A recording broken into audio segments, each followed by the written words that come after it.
Amaelin said asterisk following his finger. She looked to the direction the gentleman was pointing to and listened to what he was saying. She quickly looked down, seeing her wolf resting on her lap before looking at the rings and a bracelet. She tilted her head to the side, curiosity piquing since she never really saw jewelry like that before asterisk. Oh, Onyx City? I'm sorry, I'm not from the city side so I'm unfamiliar with that area. Meanwhile Ember looked over to Yakuya and their companion, keeping an eye on them as to make sure her partner was not attacked.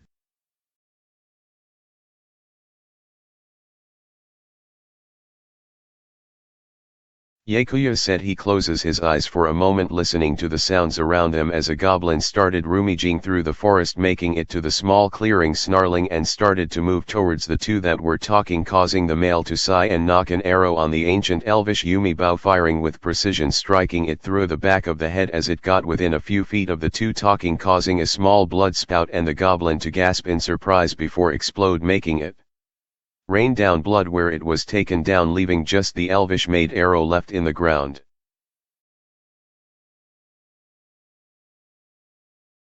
Barrow said Guildmaster, Yusuke nods as the goblin explodes near him and the fairy. Raising his hand one of his rings activates creating a magic circle around them. A magic barrier surrounds them as the gushing blood bounces off of the barrier as he then lowers his hand causing the barrier to disappear. Yusuke looking over at Yakuya as he wipes off his sleeve. You are getting slower. Yusuke turns his attention back to the fairy as he smiles. No worries, we can show you around the city. We should leave the first if there is PBE goblin then there is a full platoon PF them not far behind. Amaelin said asterisk the woman looked over to her wolf, almost like she was having a dialogue with Ember. She looked back up and sighed softly, grabbing her shoes and putting them on. She stood tall, a few strands of her red curls dangle in front of her face asterisk. Okay. I'll follow your lead, sir. Hide Void, Slayer said there was a figure that seemed to form out of a portal-like object which gave way to forming a 6 feet tall being. A dark yet white cloak in a haughty-style way could be seen as he looked at the group in silence as he seemingly floated along the ground as he held a staff looking at the group.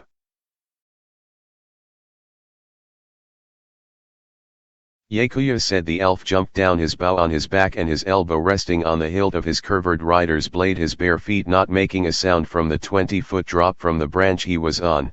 His voice was like honey as he spoke standing at 8 feet tall and cloaked completely. Sorry about that, I felt an odd presence but these creatures have been a problem late.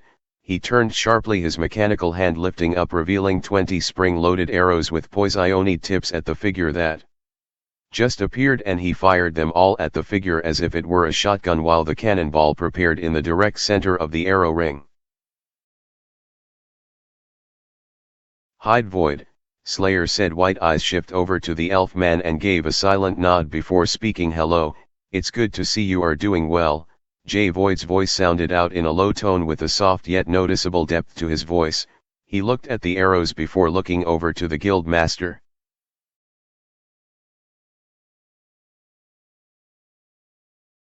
Amaelin said asterisk the woman and the wolf just looked on, observing everything that was happening in front of them. Ember stood protectively in front of her companion, making sure no harm would come onto her asterisk. Barrow said Guildmaster, nodding to the woman. Yusuke looks over and sees the hooded figure as he shrugs and leads the woman out of the forest, letting Jay deal with the hooded figure. Meet us back at the guild when you are done, Jay. I have work to do.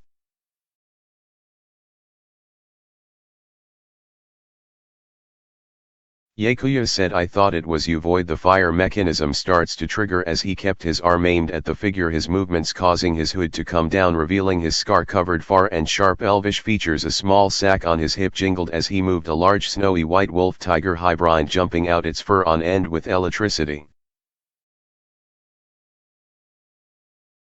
Amaelin said asterisk before following the guild master. The elven fairy looked over her shoulder at the man in the white cloak. This was not like her village at all.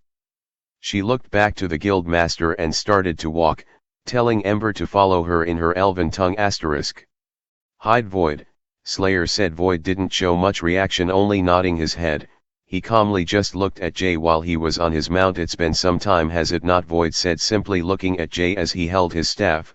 All that could be seen was his white eyes and his cloak, while the other parts of him was obscured by darkness. Encouinter said he fired the cannonball, using his ring he was wearing to cause an electrical current to swirl around the cannonball like an electric tornado, causing it to move faster as it gets closer. Meanwhile, with his real hand he would reach into his mouth, pulling out a long curved rider's blade, and with it being in that hand, the edge of the blade would be coated with plasma. Hide, Void, Slayer said. When the cannonball was fired right at Void, he blankly stared at it as it impacts him on jelly for the object to phase through him. Void tilted his head at this outcome, as the cloak, which was made by himself, was an item Void himself created, so it wasn't damaged. Void was silent before turning around. Okay, by Jay. He then opened a portal and left as the portal closed up, leaving Jay alone. Encouinter said he winces a bit as using the cannon took a toll on him, his arm turning bright red from the mechanism burning his shit at the connector port. Ignoring this, Hughes Thunder stepped to vanish, appearing in the guild hall.